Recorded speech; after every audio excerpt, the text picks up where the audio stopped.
One day, I get a phone call from Chuck Clark, and I'm back at home in Northern California, and this is kind of a long way away, and he goes, James, I got something you need to see. I said, okay, well, what is it?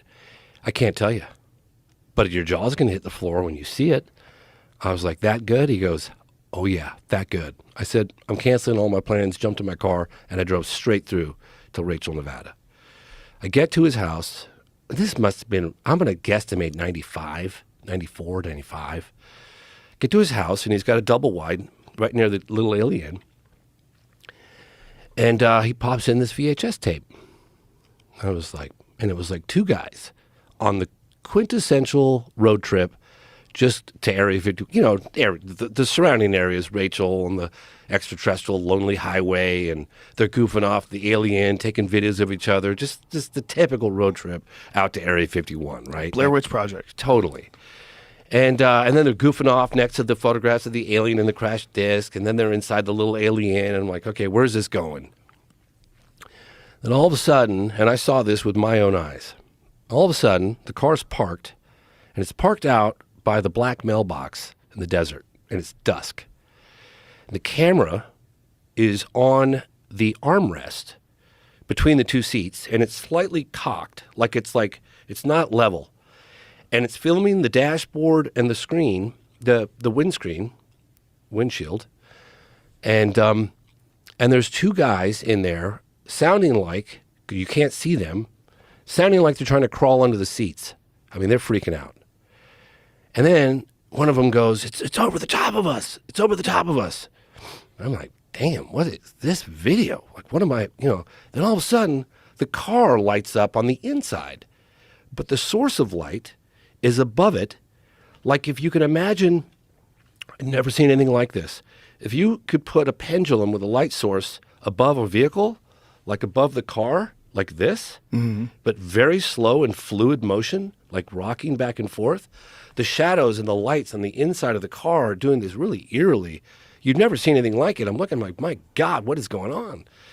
And they're very scared. And one kid, who's the younger of the two, is like, I'm getting out.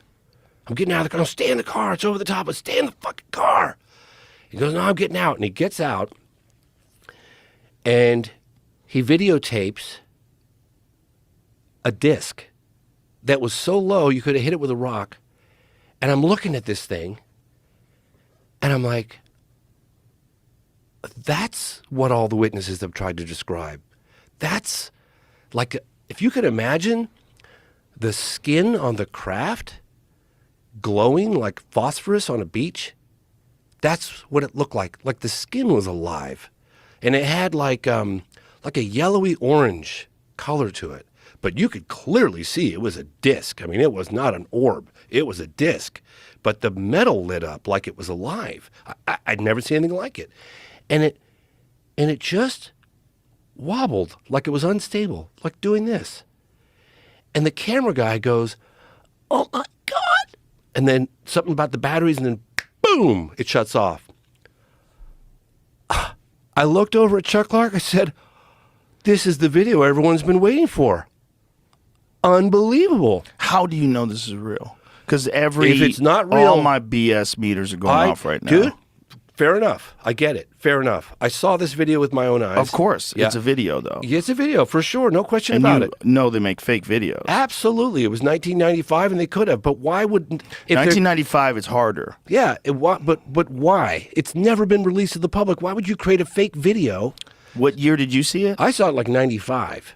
And so it's out there somewhere. No, it's not. It's in Chuck Clark's got a copy of it. The story continues. No, but I mean, someone has it. Oh, yeah. Oh, absolutely. I mean, in fact, if those two boys that shot it are out there, please come forward. Like, please. How come no one's acquired this? So I said to Chuck, oh, my God, this is great. I can use this in my movie, right? Great. He goes, oh, no, they're terrified. I said, well, look, just put me in touch with the guys. You don't have to, give... But wait a minute. They're terrified, but they give it to a guy who lives in a trailer? I'm just telling you. Do you know what I'm saying, though? Absolutely. Hey, I'm really terrified. I don't want this getting out, but I'm going to give it to you. I get it. Guy who lives in a trailer. I get it. What does this guy do for a living? He was a former military guy, and he's retired. But Just a retired military sit with guy me for a on the minute trailer. here. This guy's a Fed. So, that I he know. doesn't even live there. But no, he probably put on some fucking Okay, so the overalls story to hang gets out better. with you. The story Is gets his name better. Ray Epps? I know, Joe. Believe me, I get it. But the story gets better. Okay, so sit okay. tight. Okay. Because I went on a couple of podcasts and I said, screw it. I don't care anymore. I saw this video. I'm going to start talking about it. Chuck Clark said, if you ask me again after like 10 years or 12 years, I'm never talking to you again. So I was like, I of course asked him again. I said, I'll give you 30 grand for the video. And he's not talking to me. So I went on like a Concrete podcast, and I went on this guy, Julian Dorian's podcast, and I went on a bunch of other podcasts, and I gave the whole story. Let's let somebody else pick up the ball and run with it. I'm just telling you what I saw, okay? I get contacted a couple of years ago by a guy who goes, I saw that video too. Then another guy contacts me, and he goes, I'm a private investigator, and I find people. I said, well, his name's Chuck Clark. Go to it. So he finds him. Right at that time, I'm going on the Impulsive podcast with Logan Paul, and I tell Logan Paul the story, and he has exactly the same response you have, and I don't blame you, okay? I'm not here to convince anybody of anything. I'm just telling you what I saw. It was very impressive what I saw. Very impressive. If it was a fake, my God, that was well done. He should be making movies with Spielberg. So anyway, What is this channel's name? Who has this again? Chuck Clark. Chuck, So, what are you doing, Chuck? Well, let me finish. So Logan Paul, he's like, I want to go to this guy's house. I said, hey, I got the guy. He's got the information. Logan's like, this is all behind the scenes. So Logan Paul takes, I put him in touch with this guy, and this guy lives in the middle of nowhere. I mean, it was like Logan Paul takes a Mercedes with a bunch of guys and $100,000 in cash, a big brick. And he goes out to this guy's house in the middle of the desert. And Logan calls me in the middle of nowhere. And he's like, you sure your contact's legit, dude? My phone doesn't work. I'm in the middle of nowhere. I got $100K cash in my pocket, and I can't find this guy. I said, no, I'm sure he's good, you know? And so Logan goes in there and meets Chuck Clark. And Chuck Clark's like, yeah, I got the tape right here. And so he says, I'll give you $100,000 for it. And the guy says, no way. And so Logan Paul, going to reveal this for the first time, Logan Paul has got a button camera on his dress, on his clothes.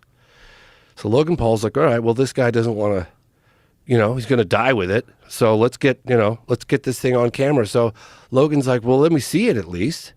So Logan looks at it with this thing and, could you show it to me again? Gets another angle, and then he leaves.